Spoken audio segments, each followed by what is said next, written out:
پہلی روایت وعن ابن شهاب قال اخبرني ابو سلمة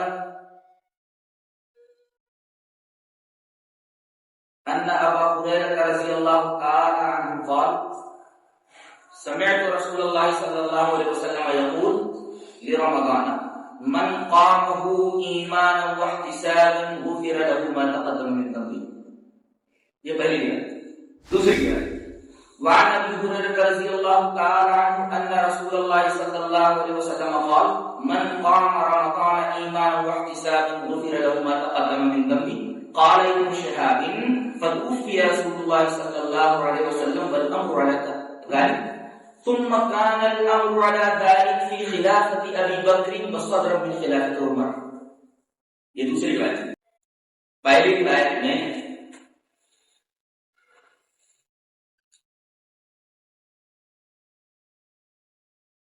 رمضان میں جو تراویح کی نماز ہے اس کی فضیلت کیا ہے؟ اس کی فضیلت کیا ہے؟ جو آدمی رمضان میں تراویح کی نماز پڑھے گا ایمان اور احتساب کے ساتھ تو اللہ اس کے پچھلے گناہوں کو معاف کر دے گا. آپ کی معلومات میں اضافہ ہوگا یہ سن کر کے کہ مسند احمد کے اندر ایک روایت سند جید کے ساتھ آئی ہے جس میں عمر کا آخر کا بھی لفظ ہے. یعنی جو آدمی رمضان کے پورے مہینے تراویح کا اہتمام کر لے, تراویح کی پوری نمازیں پڑھ ڈالے, تو اس کے اگلے اور پچھلے گناہ معاف ہو جائیں گے. یہاں ایک سوال پیدا ہوتا ہے کہ پچھلے گناہوں کا بخشا جانا تو سمجھ میں آتا ہے, لیکن بعد میں جو کیے جانے والے گناہ ہیں ان کی پیشگی معافی کا کیا مطلب ہے؟ اس کی پیشگی معافی کیسے؟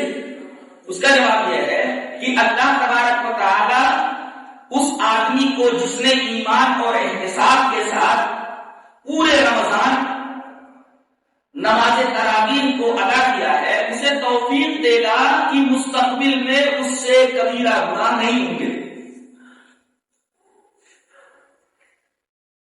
یا وہ جتنے چھوٹے چھوٹے گناہ کرے گا اللہ تبارک و تعالی ان چھوٹے چھوٹے گناہوں کو اپنے رہنے سے معاف کر دے گا. تو پہلی روایت لا کر کے امام بخاری رحمۃ اللہ علیہ نماز تراویح کی فضیلت بیان کرنا چاہتے ہیں, اس کی فضیلت. پھر اس کے بعد ابو ہریرہ رضی اللہ تعالیٰ عنہ سے مروی وہی روایت لا رہے ہیں جس میں تراویح کی فضیلت ہے, لیکن ساتھ ساتھ ابن شہاب کا تبصرہ بھی ہے جسے امام بخاری نے نقل کیا ہے. ابن شہاب کا تبصرہ کیا ہے کہ رسول اللہ صلی اللہ علیہ وسلم کے زمانے میں لوگ اکیلے تنہا بھی تراویح پڑھتے تھے اور